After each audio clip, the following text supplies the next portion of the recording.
رشتہ داروں کے ساتھ حسن سلوک کرنے کے کچھ مراتب ہیں. ایک ہے صلہ رحمی، ایک ہے مکافہ، ایک ہے قطع رحمی. صلہ رحمی کیا ہے؟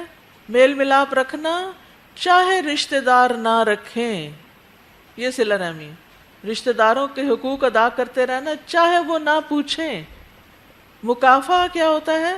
رشتہ دار اچھا سلوک کریں تو ان کے ساتھ اچھا سلوک کرنا، نہ کریں تو نہیں کرنا، یہ بدلے میں کرنا ہوتا ہے.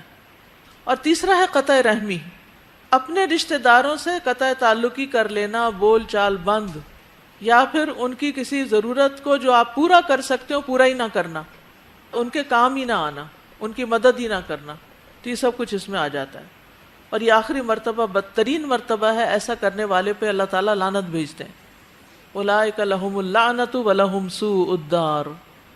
تو صلہ رحمی کا مطلوبہ معیار کیا ہے جو نبی صلی اللہ علیہ وسلم نے بتایا ہے کہ کسی کام کا بدلہ دینا صلہ رحمی نہیں. مثلا انہوں نے کھانے پہ بلایا، آپ نے بھی بلا لیا، یہ صلہ رحمی نہیں. صلہ رحمی یہ ہے کہ جب اس سے رشتہ داری توڑی جائے تو اسے ملایا جائے، یعنی رشتہ توڑنے والوں سے رشتہ ملائے.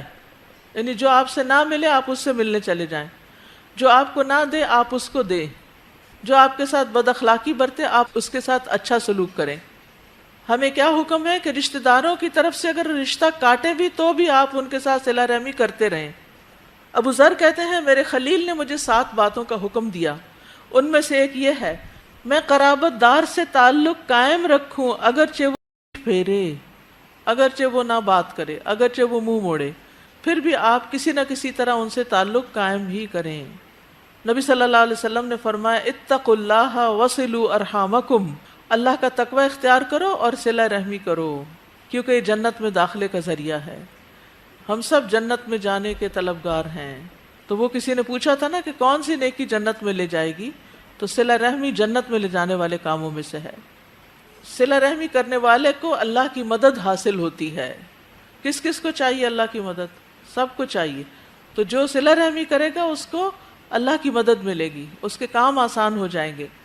ایک آدمی رسول اللہ صلی اللہ علیہ وسلم کی خدمت میں حاضر ہوا، عرض کی رسول میرے چند ایک رشتہ دار ہیں، میں ان سے صلہ رحمی کرتا ہوں لیکن وہ اس رشتے کو توڑنے کی کوشش کرتے ہیں. میں ان کے ساتھ حسن سلوک سے پیش آتا ہوں لیکن وہ اس کا بدتمیزی کے ساتھ بدلہ دیتے ہیں. میں ان کی زیادتی کو ٹھنڈے دل سے برداشت کرتا ہوں لیکن وہ میرے ساتھ بدسلوکی کا مظاہرہ کرتے ہیں. رسول اللہ صلی اللہ علیہ وسلم نے فرمایا اگر تو صحیح کہتا ہے تو گویا ان کے منہ میں گرم راکھ ڈال رہا ہے. جب تک تو اپنے عمل کو قائم رکھے گا اللہ تعالیٰ کی طرف سے تیرے لیے ایک مددگار مقرر رہے گا، تمہارے لیے ایک مددگار حاضر رہے گا، یعنی تمہارے کاموں میں آسانی ہوتی رہے گی. تو صلہ رحمی کس کا حکم ہے؟ اللہ کا حکم ہے. رسول اللہ صلی اللہ علیہ وسلم نے اس کی تاکید کی ہے. ایمان لانے کے بعد اللہ تعالیٰ کا محبوب عمل ہے. خثعم قبیلہ کے ایک آدمی سے روایت ہے، وہ کہتے ہیں کہ میں نبی صلی اللہ علیہ وسلم کے پاس آیا، آپ اپنے صحابہ کے پاس بیٹھے تھے.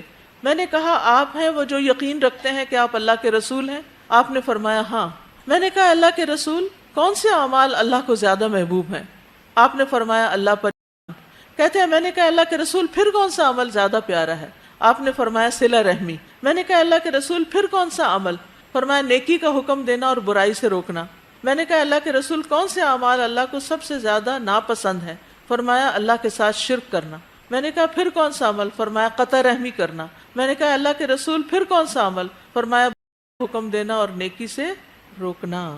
یعنی نیکی سے روکنا جو ہے یہ ایک بہت ہی برا عمل ہے. انس رضی اللہ عنہ سے مروی ہے کہ نبی صلی اللہ علیہ وسلم نے اپنی بیماری کے ایام میں کہا تمہارے رشتہ دار یعنی رحم کے رشتوں کو توڑنے سے بچو، رحم کے رشتوں کو توڑنے سے بچو. استاذہ اللہ سبحانہ وتعالیٰ نے جو ہمیں یہ خاندان اور صلہ رحمی کے اندر باندھ دیا ہے نا، یہ بہت بڑا اللہ کا احسان ہے. ورنہ جس طرح بہت سارے لوگوں کے ساتھ آپ کے تعلقات ہوتے ہیں تو وقت کے ساتھ ساتھ وہ ختم ہو جاتے ہیں اور سال سال تک آپ کے رابطے نہیں رہتے. پھر آپ کا اچھا اتنے عرصے بعد دیکھا ہے. اگر رشتہ داروں کے ساتھ بھی یہ ہو جائے تو پھر انسان کا کیا بنے؟ وہ تو بالکل اکیلا رہ جائے.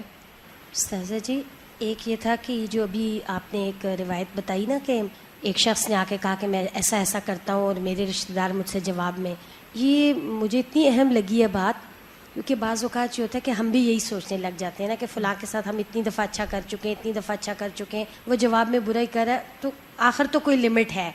لیکن یہ روایت میں آج اتنی زیادہ ایک وہ ملی ہے اطمینان کہ اصل میں ہم یہی چاہ رہے ہوتے ہیں نا کہ وہاں سے ہمیں رسپانس ملے، اور وہ رسپانس نہیں ملتا، لیکن رسپانس تو ہمیں مل رہا ہے اللہ تعالیٰ کی طرف سے اس مددگار کی صورت میں جو ہماری مدد ہو رہی ہے.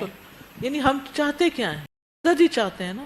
اور بعض اوقات ہم کسی خاص رشتہ دار سے مدد چاہ رہے ہوتے ہیں، ایسا ہی ہوتا ہے نا. جب وہ مدد نہیں کرتا تو ہم ڈس ہارٹ ہونے لگتے ہیں، ہم کہتے ہیں ٹھیک ہے ہم بھی اس کو چھوڑ دیتے ہیں. لیکن اللہ کی طرف سے مددگار ہے، آپ کا کام کہیں اور سے ہوگا تو اس میں پریشانی کی بات نہیں.